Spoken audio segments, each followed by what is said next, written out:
This class has been very beneficial to me. From the experiences shared in class has made me realize that some of the difficulties and conflicts that I have at work is not just peculiar to me or my company. Lincoln experienced it, and I must say that Scandura and Kennedy does a good job of explaining the steps in overcoming it. Personally, my work view has changed. I have worked under a terrible boss before. She micromanaged everything and everybody. You couldn't leave your desk for more than 10 minutes, else you come back and meet her in your chair waiting for you. There was this tension in the office, like people don't communicate with each other. They don't talk. You just come to work and all you do is work, work, work, work. There was no like work-life balance. You couldn't leave early if your child is sick. She was totally inconsiderate. But from the experiences and or from the lessons that I've learned from this class, I think I could have handled the situation a lot better than I did. I could have had a one-on-one with my boss to discuss my grievances. I could have been more sincere with her, especially during the performance appraisal, because we were also given the opportunity to appraise our bosses. I could have given my frank and honest opinion on her management style. Instead, I just gave her a very short notice and left the company because I thought it wasn't worth it. Now I think I wouldn't have done that. I think I still will have spoken to her, and still will have left because I still didn't want the company. I still didn't want to work for that company. But on the whole, this class has taught me the do's and don'ts of a leader, and if you want to be a leader, the qualities that you must have. I have it well written down, and I'm going to live by it. I don't want to be a laissez-faire leader. I want to be a leader who is involved, a leader who thinks about the people he works with, a leader who shows gratitude, a leader who gives people the free will to be able to like manage their own life, manage their work, be more responsible, be more accountable on their own. And I also think that I have become more conscious of my surroundings. Listening more. I sometimes even think of my words, like the words that I want to say. I ponder it over in my head before speaking it out, and I look the person in the eye to see if what I'm saying is offending them or they are actually agreeing with me. So on the whole, it's one of the best class I've had because it's changed my work view. It's changed my personality, and I would say it's made me a better person, and I believe I'll become, or I will be a better leader.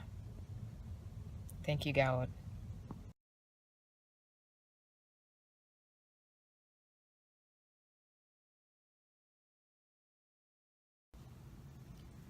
So this is my piece with regards to the final vlog that we have to do as an individual member of the team, and then collectively bringing it all together as a group.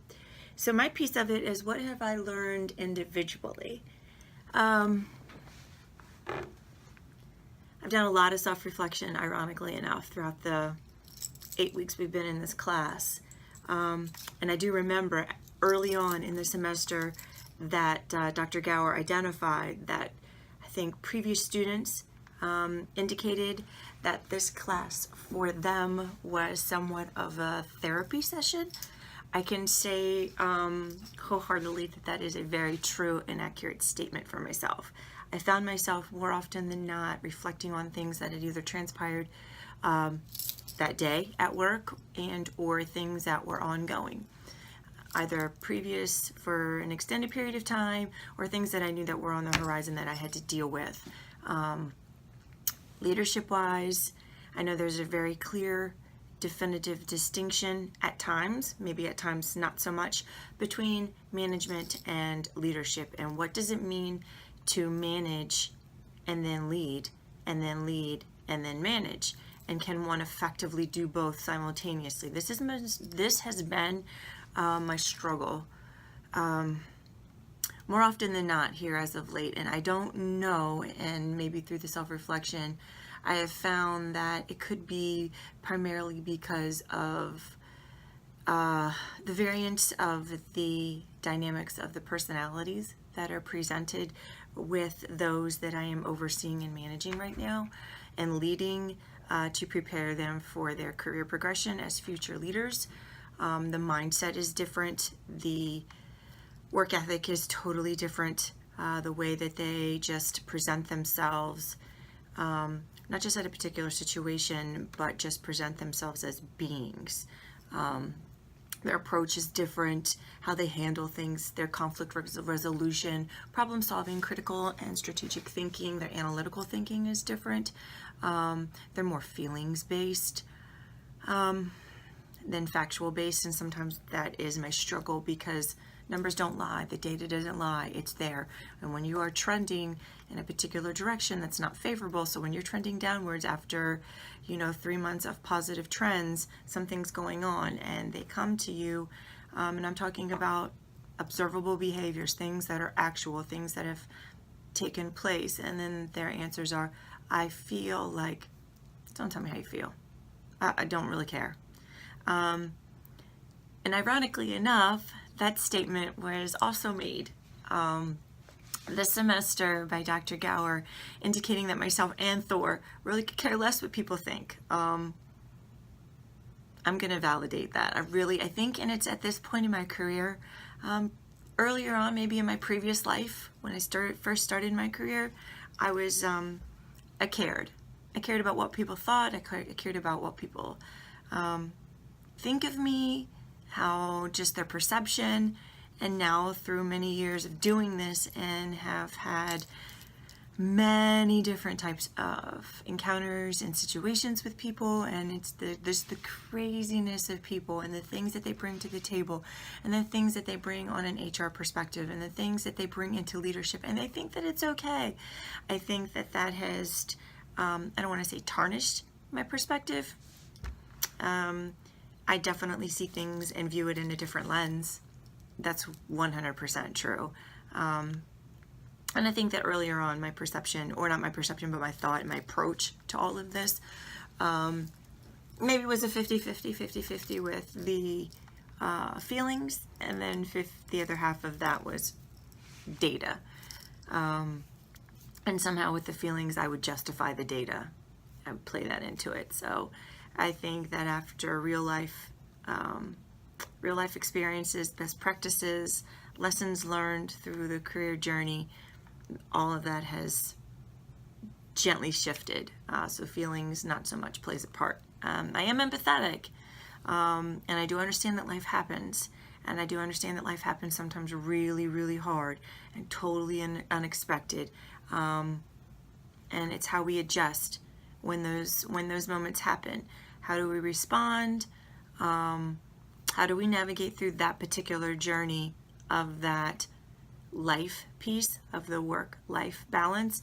Because that piece will impact the work part of it. And some are just unequipped to do that. Some cannot balance in between the two. The pressures of one will overcome the other, and vice versa. So it's how do you effectively balance? It's a tough balance. Sometimes the scale is a bit uneven, and then sometimes it seems like, wow, things are running pretty smooth.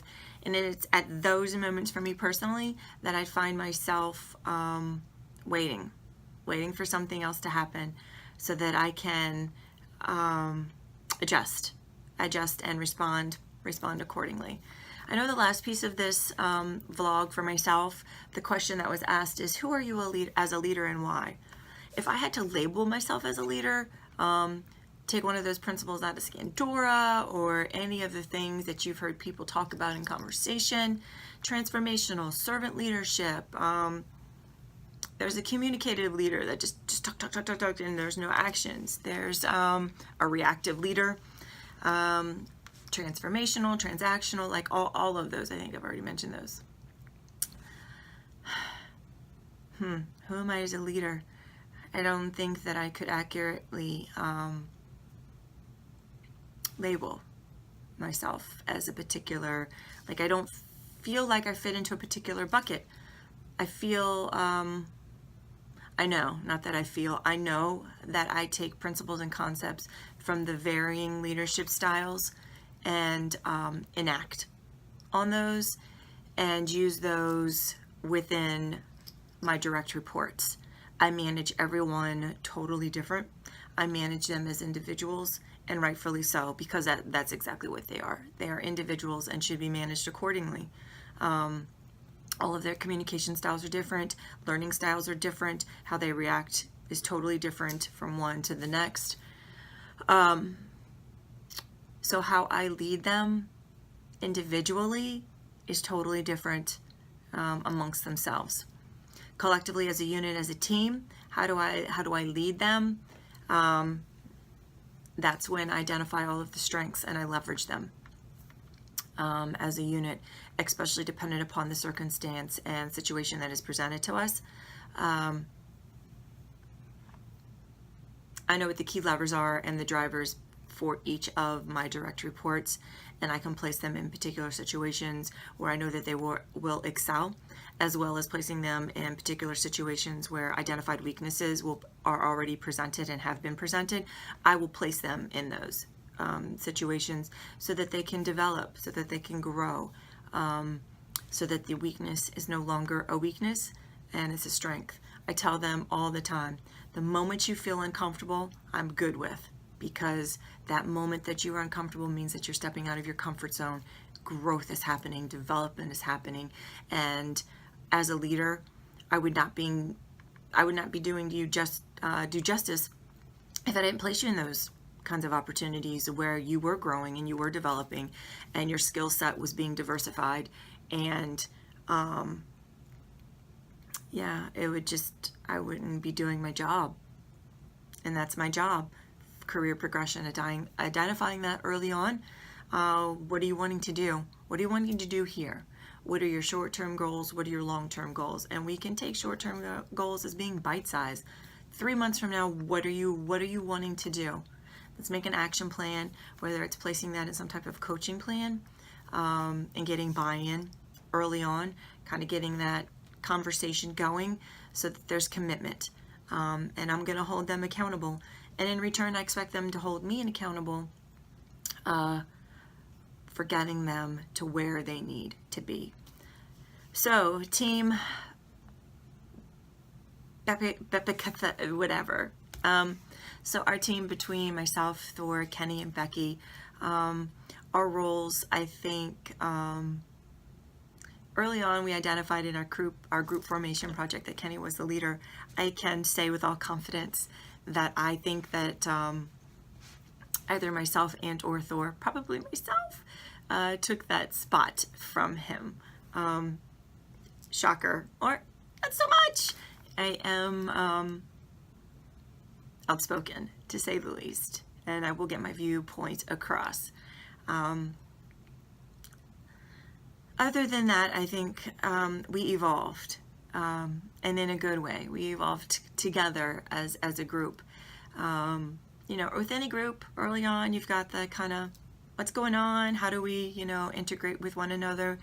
And we collectively, there was a little bit of it, but not to the degree that some might think. We got it We knew what the objective was. We knew what we were aspiring for. This is it. This is the goal. This is how we're going to achieve it. And we went to work. And I'm proud to say that it's been a great experience working with all three of them throughout this semester. So thank you for allowing me to be a part of your group, and it has been a true pleasure.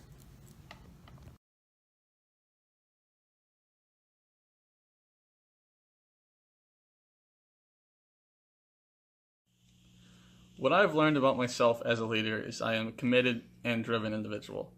As I've spoken many times about shoppers, court cases, terrible hours, and me trying to resign twice already, I try to validate the reason I work there is for me when I've now realized that it's me caring about the other people I work with.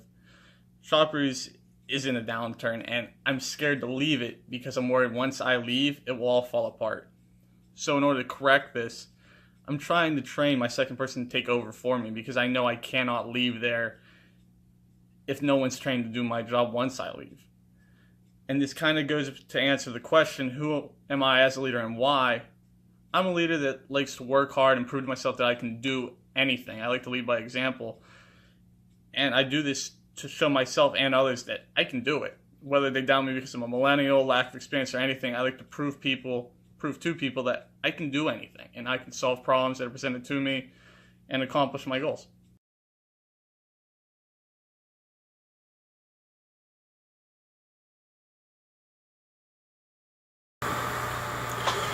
Who am I as a leader and why? Sort of a hell of a question to ask somebody, but I suppose that after 8 weeks of going through the course, we should have a little bit of insight into these things.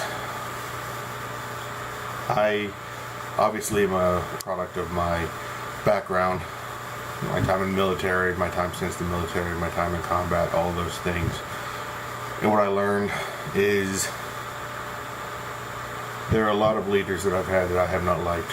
So even from them, I've taken things that they did poorly and said to myself, I will not do that.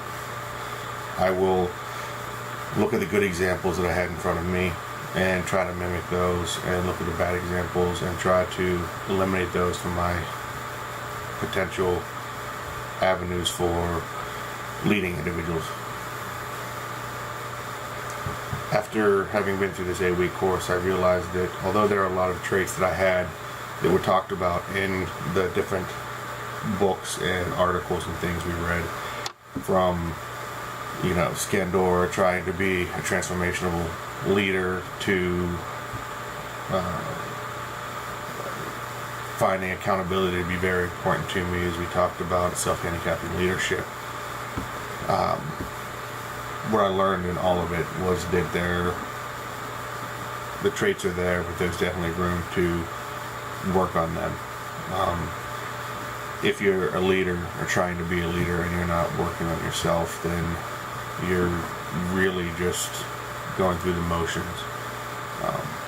One of the things that really will stick out to me from the course that I think will change the way I lead is Team of Rivals, and realizing how Lincoln made a cabinet of people that were not only his friends but his adversaries in politics, people that had tried to outmaneuver him and tried to become president in his place. And despite that, he brought those people together to make a strong team that was able to lead the country through a terrible time. And a lot of times, a lot of cases, you don't want to work with people that you beat out for a position because there's animosity. But having read through Carnegie and having read through Team of Rivals, seeing that you can take that adversarial relationship and hone it through mentoring and through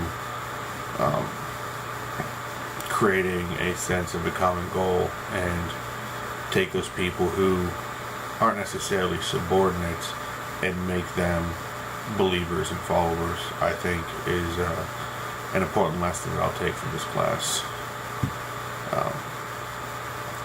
I work with a lot of type A personalities, and a lot of times it's difficult to get people to work as part of a team instead of trying to lead the team in every step.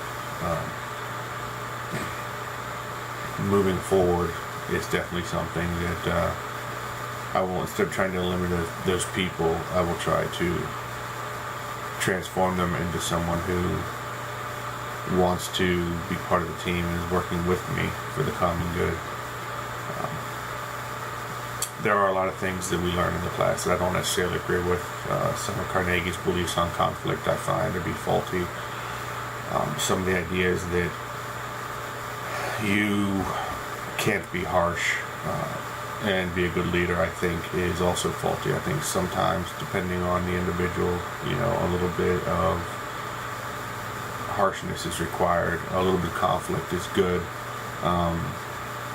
but understanding the difference between good conflict and conflict for the sake of conflict, I think, is an important piece that I need to take from the classes that we've had and the books that we've read. And I think that can make a large difference in the way that I lead. Overall, I'm the leader I am today because I'm a product of my past, but after having been through this 8-week course, the understanding I have of organizational behavior and the way that people think in group and out groups, and understanding motivations and dealing with individuals as individuals instead of part of a group, I think will only make me a better leader in the future, and it has shown me that why I'm a leader is a product of my past, but how I can be a better leader is a product of my decisions in the present and in the future. I want to thank you, Kim, for that, and I want to thank my group for helping me to get through this course and to realize that you don't have to be in charge to be part of a great team, and leadership comes in many forms and styles, and from Becky and her quiet questioning, and to Paula and her type A take charge attitude. I saw within my group the different styles and how each one can be effective, and how despite each one of us wanting to be in charge in our own right, we worked well together and really made a group that was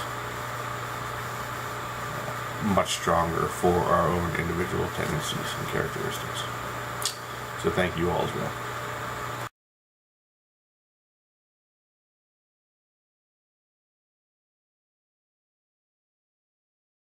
Okay, so we're going to talk about our team project that we did. Thank you for finishing my sentence, Kenny. And we did, Kenny's the leader. Why are you taking over, Paula? Group dynamic. Relentless. because I am a very Type A. strong personality. Even though I appoint you something, I'll take it over. Anyhow, so we did our community service project together, and we came together for a day and served at Mary's Shelter. And Mary's Shelter is an organization, so why don't you tell us, Miss Becky, what they do, all of their great works. So their goal is to cultivate and communicate awareness of God's love for each unique person. They ensure the health of mother and baby, and they inspire self-respect and personal motivation. And as their mission, they acknowledge that life begins at conception and is worthy of protection. That's why they came up with this shelter. They provide home for pregnant women or mothers who don't have anywhere to stay. They provide not just shelter, they provide clothes and food. The thing for me that was awesome when I found out about this was the fact that they do it for 2 years. The women who live there can live there for 2 years, and They said up to 3. yeah, right up to 3. Yeah, I was going to say, But it's 2 years after the children are born. Yeah. Yeah, so basically up to 3 years, where they can be in this house, where they're getting help, they're getting job aid, they're getting food, they're getting clothing to do interviews. In a lot of cases, they don't announce the houses they own, because if there's someone who is from an abusive situation, they move them into the house and don't let them know where their spouses are at. Right. Working for me with it was kind of cool, because it was through my wife's company. But working with them to plan everything, getting all the materials together, finding out what they needed, was sort of boring and in the ass.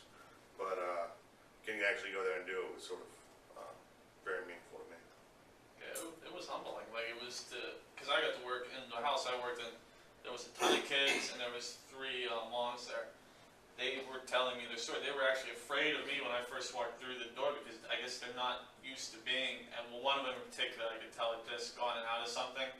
So going from her being afraid to asking me for help to moving her stuff for us to work, it was incredible. And then telling me that her story, it was, wow. What some people are through, you just don't realize, and it's amazing to see a shelter do something like this for others. For me, it was very impactful in the sense, in the sense that I thought about it the next day. I came from a very abusive marriage where my husband beat the crap out of me for 13 years, and there was moments where I was left to bleed and die, and I thought about these women and how they had the courage and they left safely. And to have an organization that gives them all of the tools and the resources that they need to be, not just survive, but to survive and be an independent, functioning individual in society and take care of their children. I mean, they give them everything. Some of these women don't have the knowledge, even like to open up a bank account. They give them all of those resources, how to do that. And they set them on their life's journey to be successful. And they said that if a woman is pregnant and after she's been there for 3 months, after the baby's 3 months old, at the end of that 90 days, that they either A, have to be employed full-time, or they have to be enrolled in school. So either or has to happen. So either one, they're making sure and ensuring that these women are going to be successful no matter what their path is. And then some of them are a little bit slower out of the gate kind of thing, and then they give them that, well, you need to start doing something, you're going to find somewhere else to live kind of thing. And then they're like, oh, okay, I get it. But ultimately their success rate, because I asked that, what is your success rate ratio? How many repeats do you have?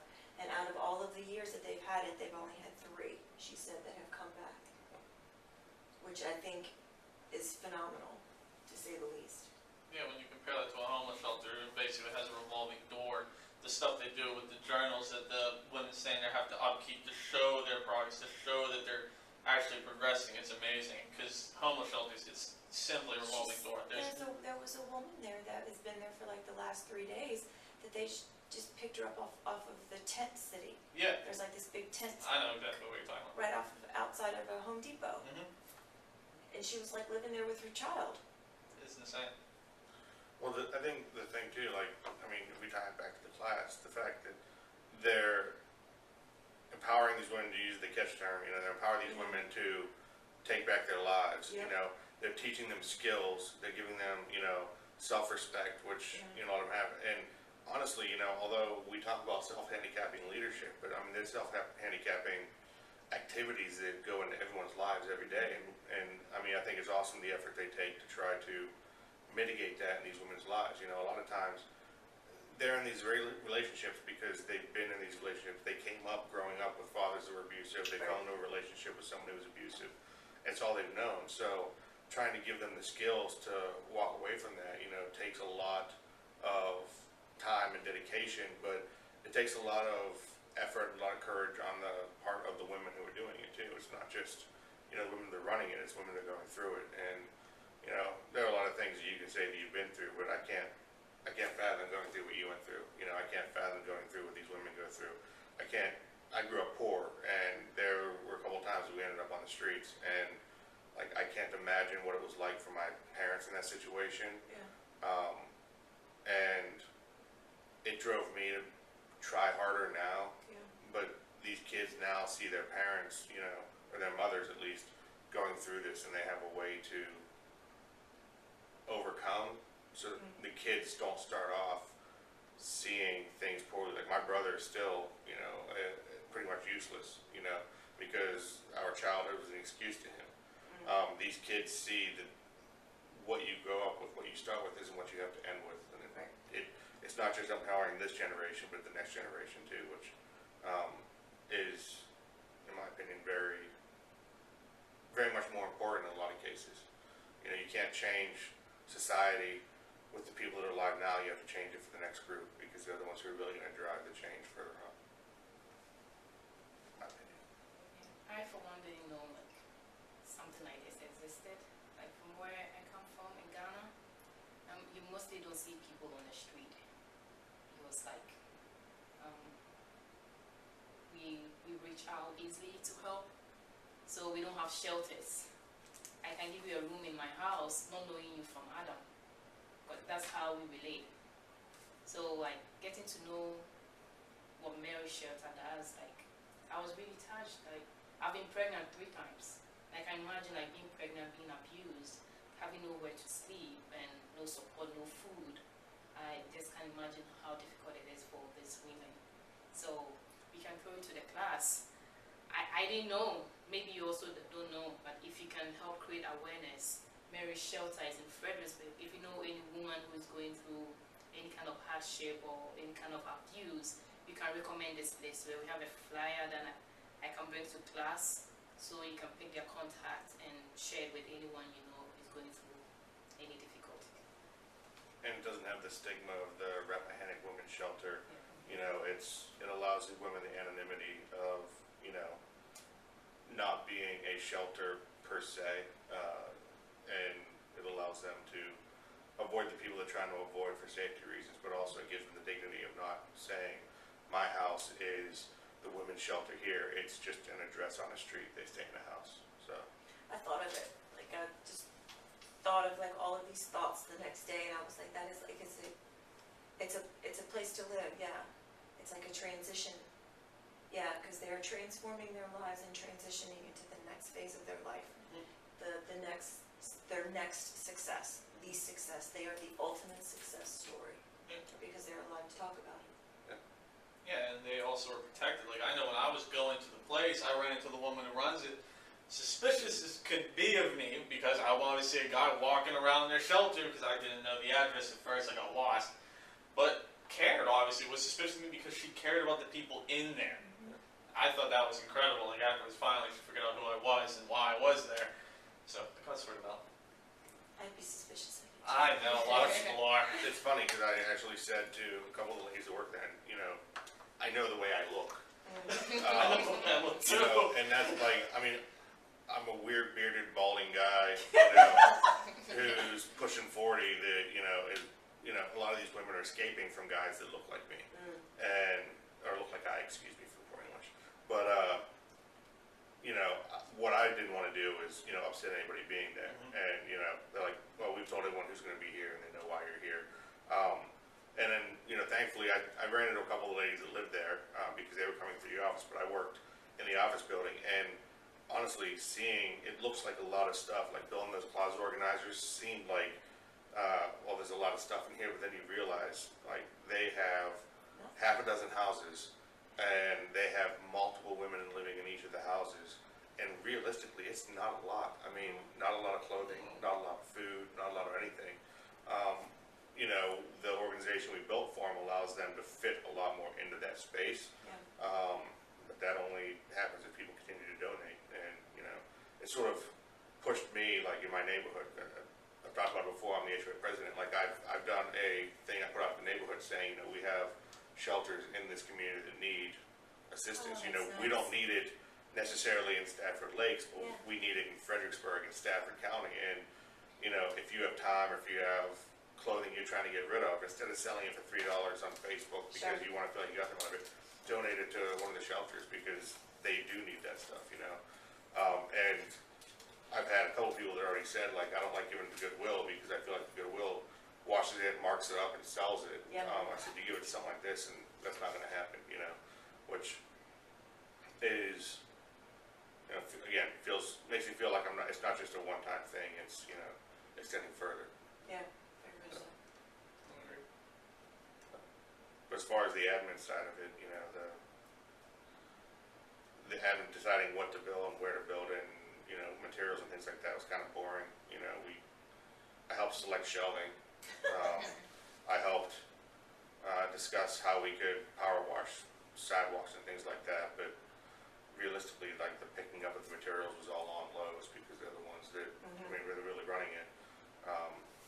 I don't think if my wife didn't work there, we would have had the ability to do some of the admin stuff that we did. But you know, honestly, I think that there are a lot of companies that do a lot of projects like this in the community, and doing this once was fun. But I'll probably end up doing it again with Lowe's and probably look for other companies that do similar things in the community because I'm that guy.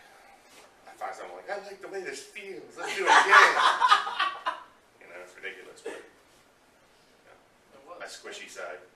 Yeah, it was amazing. Like, to take a family of 3, like a mom and 2 kids, and I can pick up everything they own in a suitcase with one hand. It's like, wow.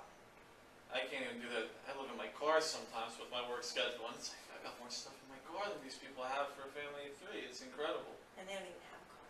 No, they don't even have that. It's, wow. Yep. Yep. But, I mean,